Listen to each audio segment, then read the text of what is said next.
Hello, everyone. Welcome to Project 24. My name is Adrian, and this is my co-host Jacob here. Hope everyone's been having a great week. Yeah, let's get it going, buddy. Got a lot of things to talk about today. Actually, we're gonna take our predictions for the Seattle Kraken expansion draft. We're gonna do our little mock draft, you can say. We're gonna talk about Roberto Luongo being named the GM of Team Canada for not the World Junior, sorry, the World Hockey Championship that's going to happen in the spring. We got our NHL playoff talk coming up. I mean, playoffs are right around the corner. I think in a couple of weeks, teams are starting to clinch. A couple other things too. So, yeah, we'll get it started here. But yeah, man, Jacob, your Leafs are looking pretty good, eh? Hey, I'm telling you, especially with Joe Thornton being the oldest guy that scored a Scored a goal. goal for the in Leafs history. That's pretty awesome. Yeah, man. I gotta say, I was really questioning the depth Toronto's forwards this start the year. I saw like their depth chart; it wasn't looking too strong, but Yeah, no, same. it's looking still pretty good. I mean, and they proved me wrong, and I stand corrected. I mean, obviously adding Galchenyuk earlier in the season was a big help. He's found his way in Toronto. Nick Foligno being on the team now. Oh, I saw some of the clips from his debut the other night. He looked pretty awesome, throwing some hits around, getting in front of that net. Definitely want guys like that. So, how do you? Are and you? I gotta say, we're running away with the division as well. Yeah. Oh yeah. 100%. You're gonna clinch the division this week. I think you have to win like one or two games this week. I think it depending on. I think Montreal has to lose a game this week, and Toronto has to win, and then they clinch. So, you guys are Yeah, pretty much there. Um, yeah, man, I gotta say, good. It's a good team. It's a good team. Well, I thank. was again questioning the depth all year, but Hey, it, I gotta say, Dubas is going.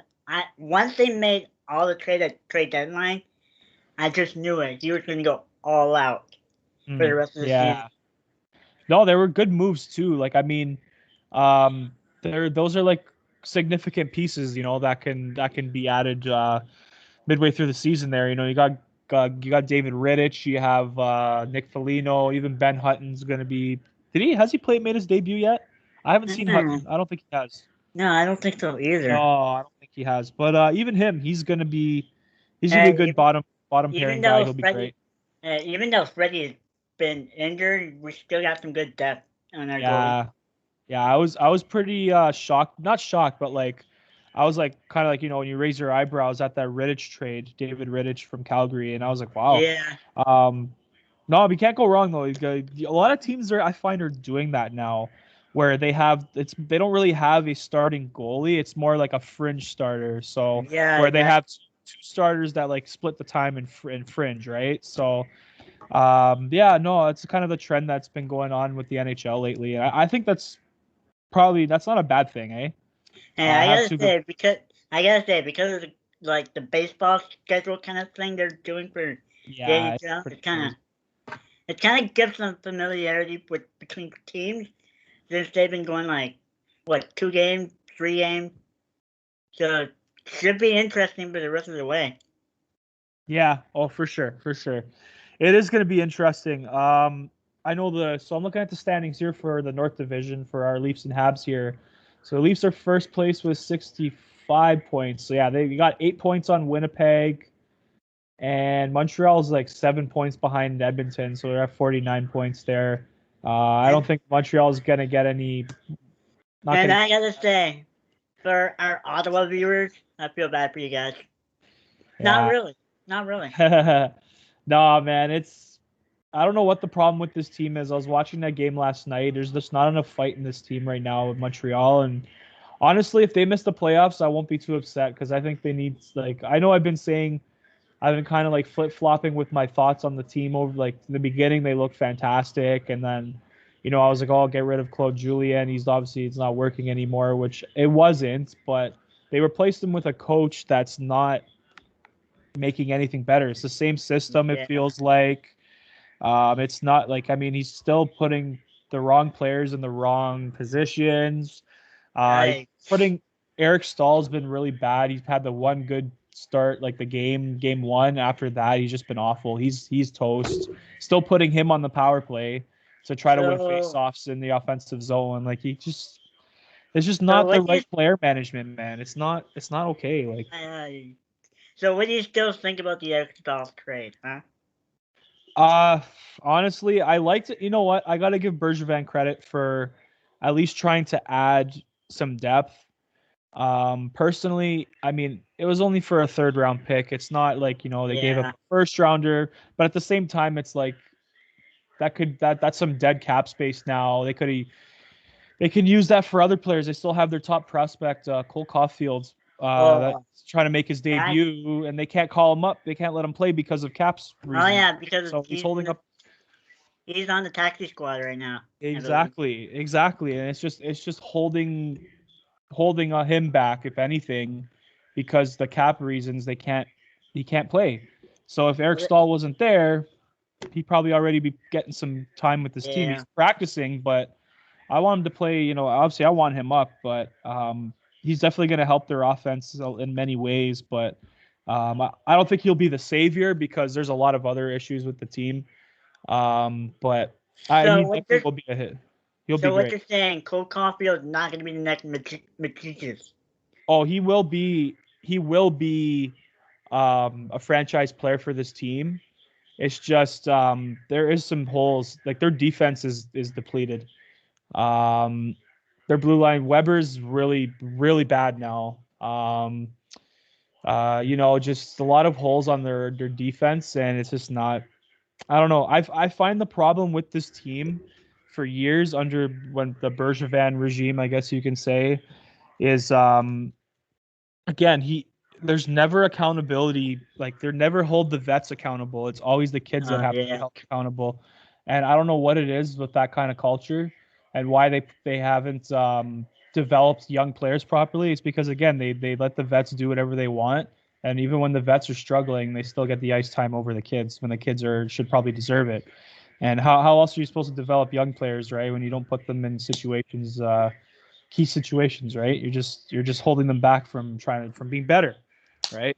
And it's frustrating. Yeah, I gotta say, NHL playoff crunch time. The last 10 teams, it's gonna be interesting. Yeah, it is gonna be interesting. Man, I don't know, man. I think I honestly, it's from what if the playoffs started today, it'd be a Habs, Leafs, and Jets, Oilers first round.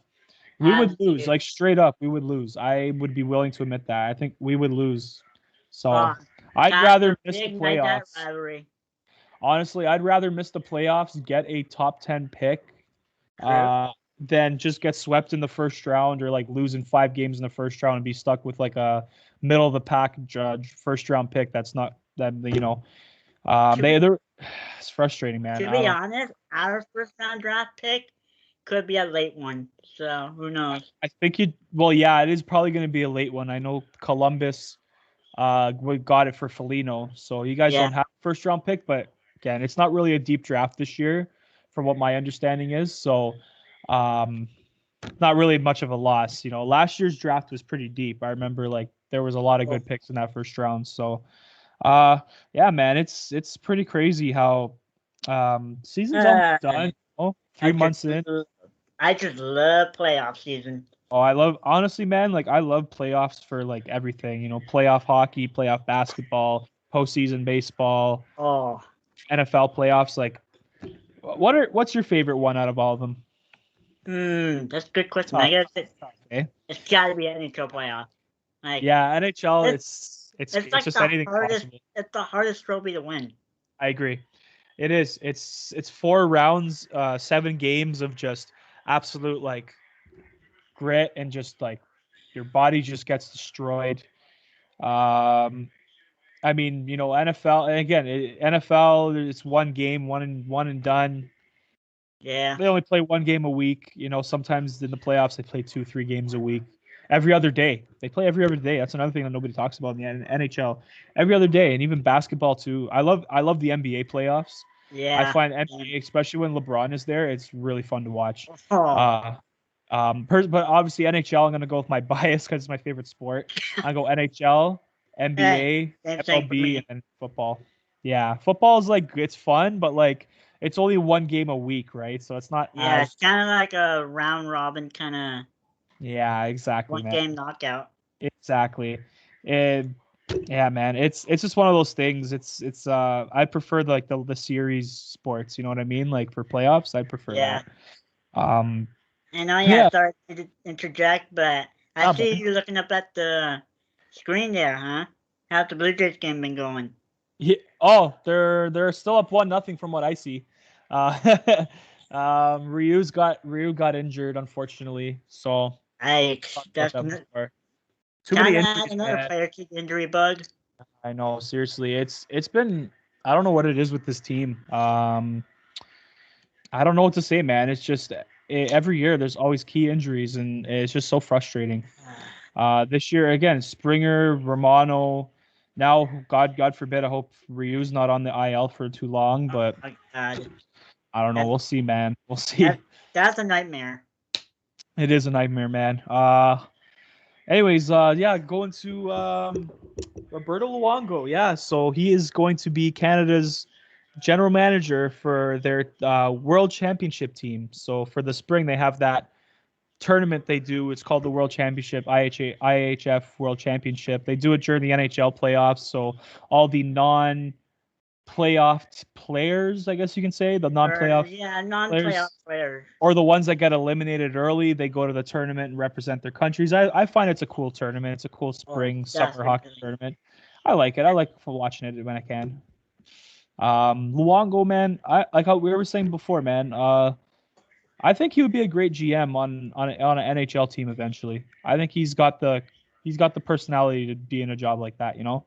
Oh yeah, exactly. Cause also, just a side note, Shane Doan is on the GM side too as well. Yeah, I think he's the assistant GM from what I remember seeing. That's a good tandem for Team Canada. Oh, Um, I think both of them would be successful on another NHL team eventually. Um, I think Luongo personally, as like just as how he is, like I think he would probably promote a very positive like hockey culture for any team that he's on. to He'll be probably honest, to be honest, I think yeah, Luongo should be good in Florida. Since he got some, yeah. I mean, he already works. He already works with them, right? So yeah, I don't know. It's like a some advisor role or something like that. So yeah, I'd like to see him be. I think he'd do great with that team eventually. Um, yes. oh yeah, he's just a very well respected, well liked guy on and off the ice, and um, no, you can't say anything bad about Bobby Lou, man. He's been a great Uh, goalie for you years. also can't say anything bad about Shane Doan too. Mm. So It's another well respected guy in the hockey world, you know. Um, I think I think Donor could be the Coyotes GM one day. oh, especially what I think that'd happened be to awesome. their old one. Yeesh. Yeah, yeah, that team is a disaster. They just Just that right team is after a they trade Taylor disaster. Hall, my God. They honestly, one thing I do not understand is why Gary Bettman has tried so hard to keep this team in Arizona. Right? Obviously, it's not a fit, But and just they're not. It's not working.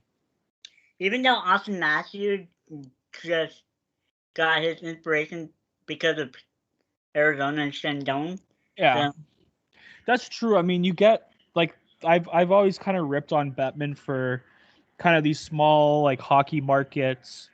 You know what I mean? And some of those small cities have like again Arizona with Austin Matthews, yep, Shane Gostisbehere he's from Florida, so I believe so. yeah, so you know with the Panthers and Tampa Bay being there, he probably got into hockey through there. Uh, You got your odd players, that are developed in those small hockey markets and end up being pretty good. So it's not all bad. I mean, if there's no Arizona Coyotes, there's probably no Austin hey, Matthews, right? and Wayne Gretzky with Edmonton, so Edmonton, even Gretzky's presence in California as a whole. oh, Um, when he was with the Kings, he really did put California. He made hockey very popular there. even Um, though kind of like a breakup with, you know. Yeah. It wasn't exactly the greatest from what I heard too. That when he got traded to St. Louis, I think. But yeah, no, he created such a hockey market down there. Like any team they have down there, like they have the Ducks, they have the Sharks, the Kings, and they have like the minor league teams. They got San Diego Gulls, San Jose Barracudas, and I think it was Bakersfield Condors. We also got, Ontario Reign. I think we also got the Ontario Reign as well. Yep, that's right. That's the Kings farm team, and like look at all those teams they have, and they wouldn't have any of that probably if it wasn't for him. And those teams are have fans, right? So, yeah, no, he did a great job of creating that hockey market there, And speaking of hockey markets, how about Seattle coming to the NHL? Yeah, that's right, buddy. Here, I'm gonna pull up something here, but give me 1 sec. Yeah, that's gonna be interesting. You got the expansion draft in the off season. And we got a Vancouver-Seattle rivalry as well. That's true. Yeah, you got that Western Coast rivalry now. It's a good opportunity for the. I'm kind of surprised Seattle has kind of waited a long time to get a team. Yeah, exactly. Same. It's weird. Yeah, but yeah, I think that'd be good. Even though Seattle's mostly for their Starbucks, but hey. Yeah, that's true. They got their football down there. You got the Mariners, right? So there's lots of selection for teams, which is good.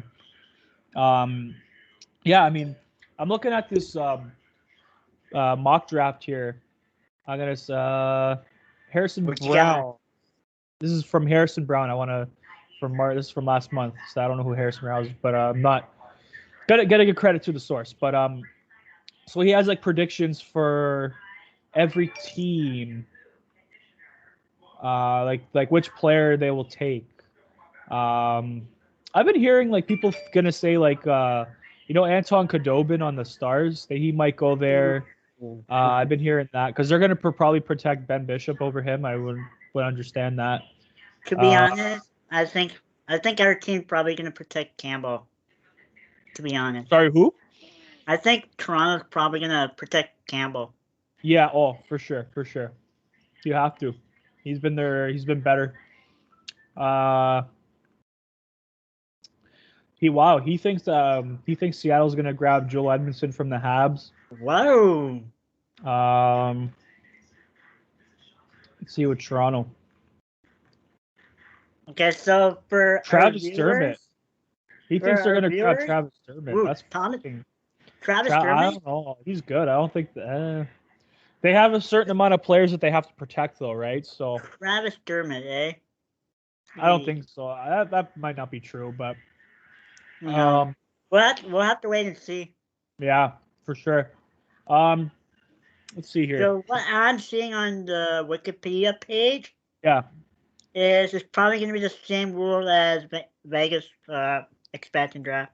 Yeah, I think Vegas is going to be in it. And the thing is, Vegas is not going to be in it. They're not going to be in it? They're exempt from it? I don't believe they're going to be in it. Let me see. What I'm saying.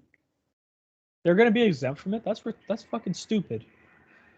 Yeah, no, I think you're right, buddy. I don't see them in here. No, you're right. That's so fucking dumb. Wow. If they're in, then maybe somebody on the Wikipedia page probably must have made a mistake. No, you're right. I don't see it here. Oh, wait, really? Yeah, I'm seeing it in this mock draft. There's no Vegas. Wow, that's the Vegas privilege, I guess. I don't know. Maybe it's because they're a newer team and they probably need to get the players. I don't know. It's dumb, but what happened in Vegas stays in Vegas. That's right. I don't think anyone wants to leave Vegas too. Especially with all the casinos and the.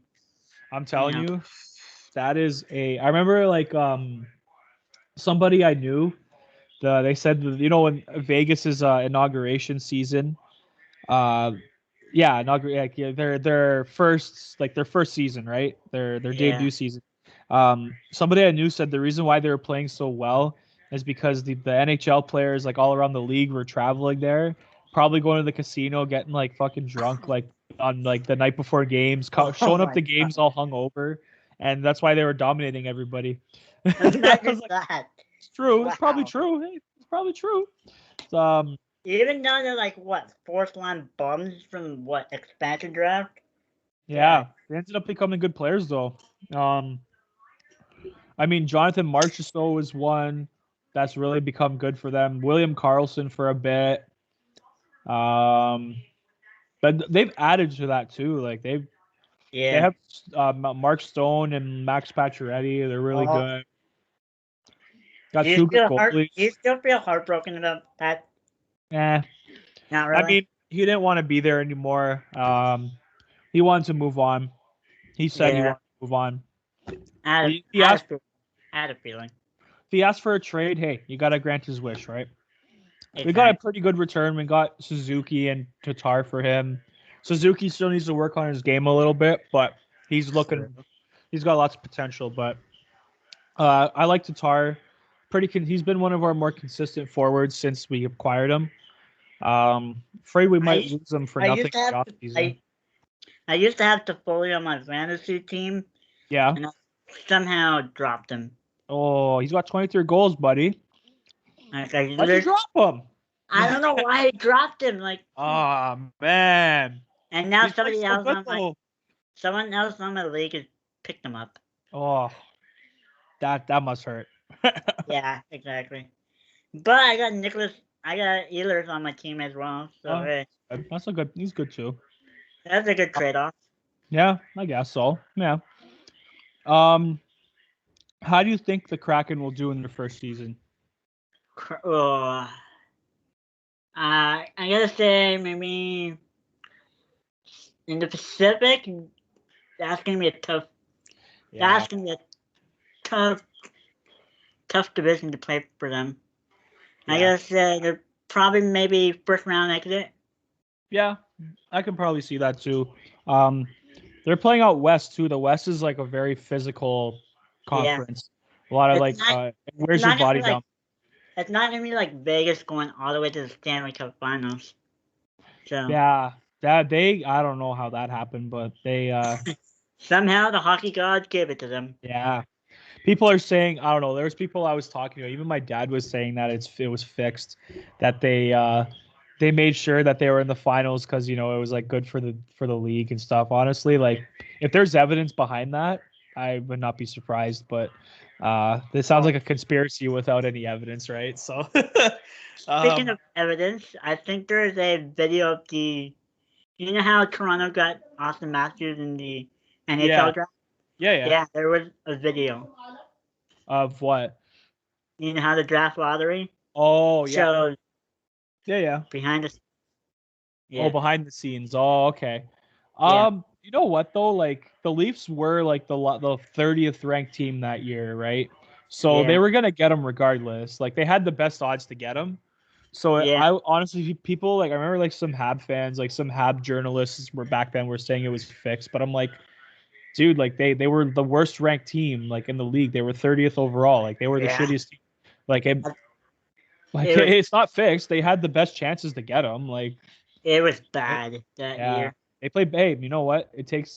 Sometimes it takes bad seasons like that to, look at where the team is now, right? So that's the issue. That's the issue with Montreal though, is that they're too scared to really like take a few years to tank like that, like how a proper rebuild should be done. The way Toronto did it was fantastic. Like, again, they just traded all their core players for picks, and the Leafs, I remember, like from 2015 till like 2017, they had like crazy amount of draft picks, man. Like that's how you do it. Montreal's like tries this like retooling bullshit where it's like, yeah, we'll trade some assets at the deadline and just try to, if we're out of it by the deadline, and then we'll just try again next year. Like, nah, you gotta like literally take like 2-3 years sometimes to like build up your draft picks, get high picks, and build that way. Like that's how you got to do it. That's how you build cup contenders.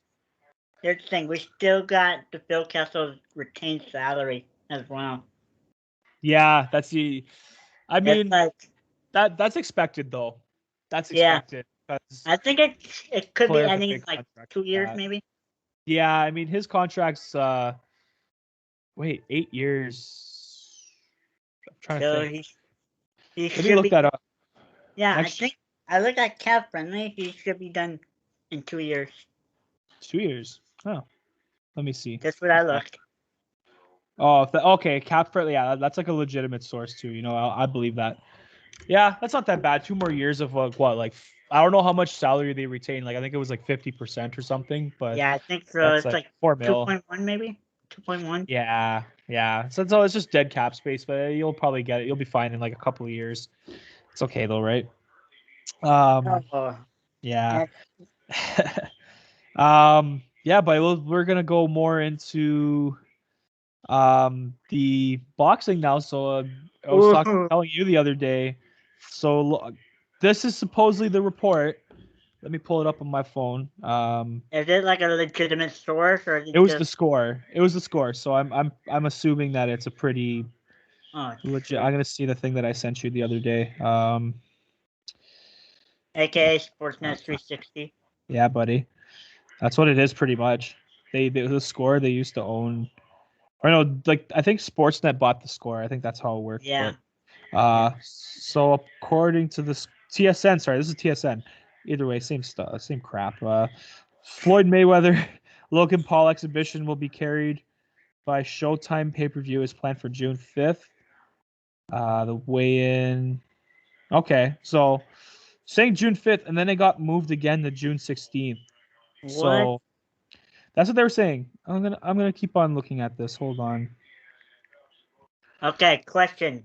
Yeah, Will it last more than a minute? That's the I question. 100% will. Yeah. Like legit. Yeah, okay, it is June 5th. Yeah. Okay. Yep. Okay, June 5th. It's good. Yeah, honestly, again, I'm a big fan of Logan Paul. Him as like a Yeah, YouTuber, I can I love tell. him. Yeah, I've been pretty known for being open about that, but just like as a content creator, right, kind of influenced me to kind of get all this started, right? And here we are, right? If it wasn't for him, I Not wouldn't really be here, right? So we not wouldn't. only that, he knows a lot of people as well. So Oh yeah, he's got all the connects everywhere he goes. But honestly, like I think he can. I don't think he will win, but I think he has a chance to win. yeah, same. Yeah, I think it's probably gonna end at like second round, maybe. Probably. maybe. One thing he was saying though back then when they were trying to plan this fight was that Logan's younger and bigger than him, right? Yeah. Which is true, right? Floyd's like what in his 40s now, Ye- 42, I think, maybe. Probably. Probably. So he's probably regressed, like slowing down. His stamina is probably not the same that he used to be at. But Logan says if I connect one punch on him, he's done Ooh. in terms of his power, right, and his wingspan. Because Logan's got a long reach. He's a big dude. He's Let's hope six he foot can two, man. let's hope he can back up that word, cause He said it's that gonna on his be podcast. Yeah, I honestly, I think he's got a chance. I still think Floyd's gonna win, but yeah. still could happen. I mean, like, regardless, And, okay, for Logan though, like for real, even if you lose, like, bro, the fact that you fought the best fighter in the world is pretty freaking awesome, man. Like, and you're making money out of it? My God. exactly, bro. Like, yeah, like, and it's such a like, it's like a David and Goliath kind of story where you got like a YouTuber, like a vlogger turned boxer fighting like arguably the best boxer of all time, right? Like it's like literally like such a good story. I think that's why they did it. They wanted it. I mean, Logan's wanted him for a while. Like he's wanted like him and Floyd were talking so much shit like back and forth for so long. And like when they finally booked the fight, I was like, dude, let's go. I was so stoked. But then they kept on moving it and moving it. It was supposed to be like this month, and then they moved it again. It was supposed to be in Oh, February, yeah. But you know what? If they're gonna go with it in June 5th, I'm ready, dude. I'm absolutely buying that same. paper. Let's hope the Fuck, PR dude. people can handle this. Yeah, honestly, like they were saying that the reason why they kept on canceling it is because it wasn't getting as much PR as they thought it would. that was the whole reason why they kept on postponing it, right? But Really? that's what people think. I don't know. I heard like people saying because of COVID, but like the U.S. is not really affected as much as COVID by COVID now. There was a UFC fights last night, and they're this freaking fucking sold out crowd. Nobody. Their cases they've got it contained now, but I don't know. Maybe back then it wasn't as it was because they didn't have many people vaccinated. I don't know, but maybe yeah. But either way, like if it's supposed to go through June 5th, oh dude, like I am so ready for that. I'm so ready for that, bro. I'm betting my money on, dude. I'm seriously gonna bet my money on Floyd Mayweather, no matter what. Ah, man, I don't know, man. These boxing matches are so hard Like, because like I was gonna put money on the Jake Paul and Nate Robinson fight. I was gonna bet on Jake, and then I just never got around to it. Like I didn't understand like the whole bracket thing. Like I didn't fucking understand any of that stuff. So I didn't. I should have done it because I would have won money. I'm pissed about it. I'm kind of still kicking myself for that. Even the Ben Askren one, I thought he was gonna. I knew he was gonna beat Ben Askren. Like I knew he was gonna beat him, and I just did not put money on it. Like, ah man, the next Jake Paul fight, I'm putting money on it. Fuck it. I'm putting especially with the 58-second knockout. Nah. Yeah, I know. It's ridiculous, buddy. Freaking pissed, man. And you know what? when I knew that he was gonna beat Ben Askren was when I saw at the weigh-in, like maybe a couple days before the fight, and like freaking Ben Askren looked like an uncle with his dad, like his freaking his beer belly. I was like, come on, man. Like, Wait, did he there's have no way. Does he have dad gut? Yeah, he was rocking a dad bod, and like I was like, dude, come on. Like you really think you're good? Like you're out of shape. Like what makes you think you're gonna beat this young kid? Like in a fight, yeah, like you're an experienced fighter in some sense, but like at the same time, it's like, dude, what makes you think you're gonna like how? Like with that condition you're in, like, bro, it's not it's so stupid. You know what? He's smart though. He took a punch to the face and got a quick bag, and that's it. He got $500,000 from that At fight. least they're making money out of it. Dude, he's smart in the end. Yeah, like he kind of got humiliated on live TV, but like, dude, I wouldn't be humiliated if I got like $500,000 plus like bonuses. Like, dude, he got bonuses too. Like, he's not hurting. He doesn't care. Yeah, he just secured the bag. That's it. So, we'll talk about one more thing. I know Jacob, you wanted to talk about this. Go ahead, buddy. You go ahead and start. Okay, so I want to talk about it too, but yeah, you so kind of basically, if people doesn't know about this, well, police officer Derek Chauvin actually got convicted for the murder of George Floyd. 3 charges of sorry, I'm trying to look here. It's crazy. Like, 2nd-degree murder, 3rd-degree murder, and 2nd-degree manslaughter. So he did get obviously he got charged guilty on all 3 charges. I was also looking at yesterday. Mm-hmm. 6 more people died after the conviction. Wow, like 6 more people. Like, what do you mean? Like 6 more people got shot. Like by by police officers. Yeah. Oh yeah. It's honestly like I think he should have gotten time for sure with Mr. Chauvin here. There's legitimate video evidence to be of honest, him getting Mr. Floyd getting his neck stepped on like that. Like it's still disturbing to watch to this day. Not only that, there's a slogan, "I can't breathe," right after. I know. Like as an officer, the second you hear "I can't breathe," you gotta ease off. At least once you hear "I can't breathe," you gotta at least like back up a little bit. Yeah, like one thing I don't really understand either is I'm pretty sure like the video that we all saw, right? Like I'm pretty sure Mr. Floyd was already cuffed on the ground when he, when Mr. Chauvin had his knee on his neck. Like I'm pretty sure he was already cuffed, both his hands behind his back like that. I don't see, like, I know I've heard like something like the police force that Minneapolis, they train them to use that kind of force. But I mean, Mr. Floyd was not, I mean, they did show like the video like the body cam footage that the cops have to wear now. And Mr. Floyd was resisting arrest in the sense of that he wasn't going into the cop car, but he wasn't like, he wasn't like getting violent in terms of like trying to hit him. He was just did not want to go in the car. He was saying he couldn't breathe. And Like he was being peaceful and everything. yeah, like the thing is, like, there's just so many people that have opinions about this. I didn't really watch the trial at all. Like I didn't really watch the trial, so I don't really have an opinion on this, right? You had people saying like, oh, he was overdosed, like he was on drugs. He apparently he had like 8 different drugs in his system or something, and he might have overdosed on drugs before Mr. Chauvin, like Derek Chauvin, like did what he did. But like regardless, like my whole thing with this is, and I said this the other day, like this cop, Mr. Derek Chauvin, there, he had like something like 10 complaints and have like a bunch of suspensions. Like he got suspended multiple times by the Minneapolis police force, and he still never got fired. I think like there was like a social media picture of him, like a Facebook picture of him wearing some like baseball cap that said like "Make whites great again" or something like that. So like there's some suspicious stuff. Like honestly, like I tell people, like, these police unions are the problem, like putting these keeping these bad cops on the streets. That's what happens when you have a union protecting your job, right? Even if you're bad at your job like that and you're a piece of shit like that, like you obviously That's what happened right now.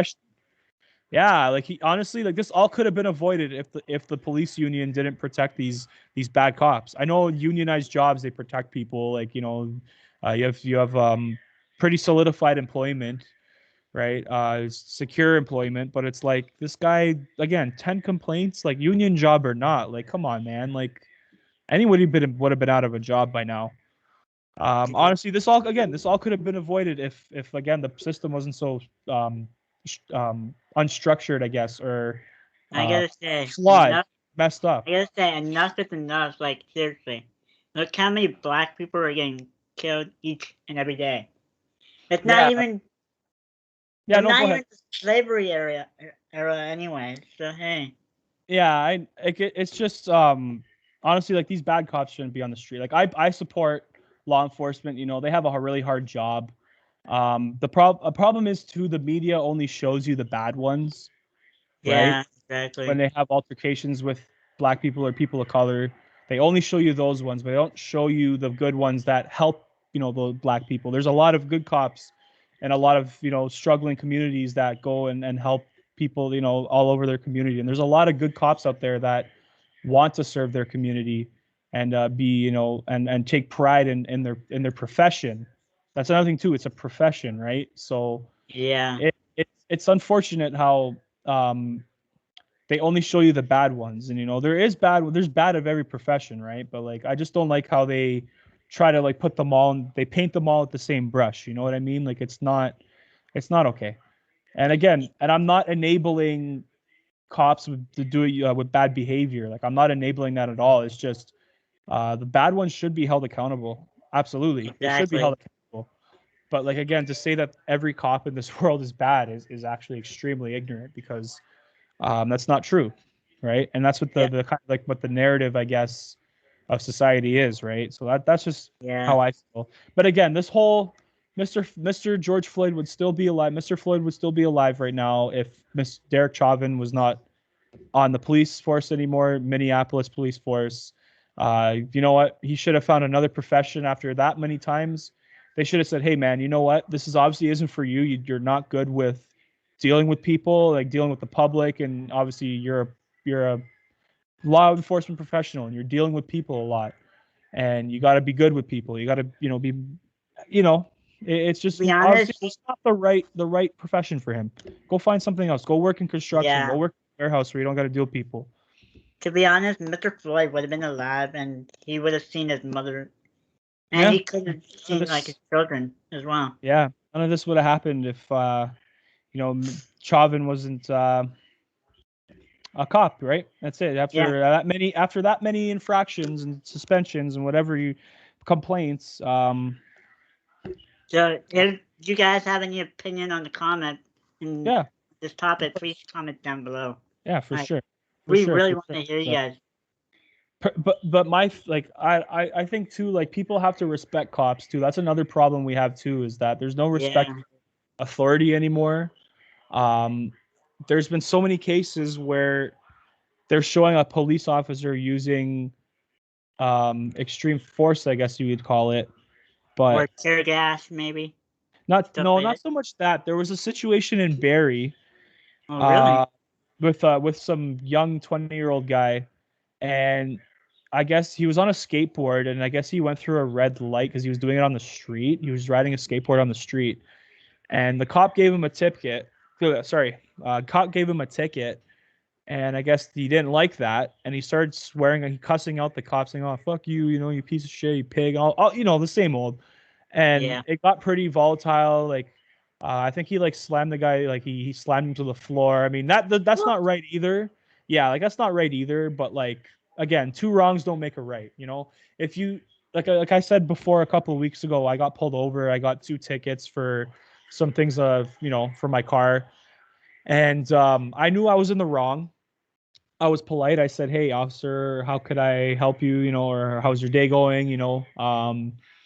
And I was polite. I didn't argue because, again, I knew I was in the wrong. Like, it was 2 things on my car Yeah. that were considered illegal. But um, yeah. And then I asked him some questions after he gave me the tickets, and he answered them politely, and gave me some tips. And I said, "Thank you and have a great day." And if I got pulled over, and I was off the bat, I was saying, like, "Oh yeah, you fucking asshole, why the fuck you pulling me over?" Like, I was on my way to work too, right? I could have easily been an asshole and be like, "Why the fuck you pulling me over? I gotta go to work," or said some other bad things. That could have gone way worse, Oh, right? definitely. So what I mean, like, even if you don't think you're in the wrong, um you can argue, but you can politely argue your case. Like, there's a way to do it, because Exactly. like, that's a problem. Like, you talk back to cops, like, it's not okay either. Again, two wrongs don't make a right. So Yeah. that's what I'm saying. Like it's just, I don't know. It's so many things, buddy. But like, yeah, you know what I mean. Anyways, guys. Oh yeah, sorry. One more thing. Jays are still up 1-0. They're still up 1-0. Yeah. What? Score hasn't changed. It's good though. I'm okay with that. So, anyways, guys, this will wrap it up for today. Jacob, thanks for coming on again today, Thank buddy. you. Good co-host. And guys, we gotta say like, comment, subscribe, maybe even turn on the bell. Mhm. And oh yeah, probably might want to check out our social medias because we could Yeah, have stuff on there. yeah. I'm trying to post as much on our socials, for this podcast, on Twitter, Instagram, even my own personal account. Just trying to keep up with everybody. So, and I'll Jacob do the too. same as well. Yeah, man, just trying to keep up with everybody, and just trying to survive what's going on right now. So, trying to make the most of it, right? So that's what Exactly. we're all trying to do. So, anyways, guys, thanks for joining us today. Don't forget to like and subscribe to our YouTube channel here. Don't forget to follow us on Twitter and Instagram at Project 24 Podcast. And yeah, again, thanks for joining us. And we are signing off.